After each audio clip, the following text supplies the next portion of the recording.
sponsored siya. So, we're gonna talk about fashion, we're gonna talk about women empowerment, sophistication, lahat talaga nandun. And it's gonna be a different Barbie, definitely. A more fashionable, sophisticated Barbie. And I'm very, very excited dahil Pulang Araw was very successful, thankfully. I'm very, very thankful. Maraming salamat po sa lahat ng nanood at sumuporta po sa Pulang Araw. Maraming salamat. But for this year, lalaban tayo. Outfit tayo, ganyan. Barbie Forteza na Fashion, talaga. syempre, that's the dream. But of course, since we are already on that topic, empowerment, confidence, now what advice can you give women, especially everybody tayo. Ayan, okay. Sure, Now, center. what advice can you give everybody here? Of course, we're just starting their empowerment journey, their confidence journey, all of that. Go ahead.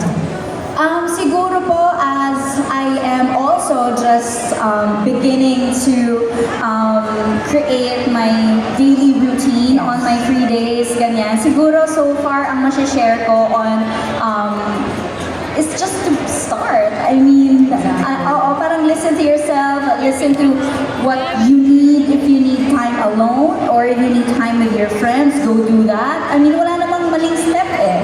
You just have to start. So whether it's more into fitness or more into like studies, if you're gonna go back to study, why not, diba? Or if you want to explore a new career, I mean, wala namang malaki or maliit na step eh. So you just have to begin. You just have to start doing it, whatever it is that you want to do.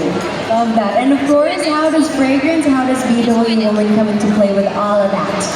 Malaki talaga ang role kasi I'm a very sentimental person and talagang scent plays a big role in that. Like marami akong mga kaibigan or even my parents, meron silang scent na alam kong sila yon. Alam mo yun? So parang every time I go someplace or may iba akong bansang pupuntahan tapos naamoy ko yun, naalala ko si mama, naalala ko si daddy, ganon. So very, very big role talaga sa akin ng scent. Kaya I always make sure na I'm wearing the best scent. And that is BW Women. Oh my gosh. Big round of applause, everybody. Come on.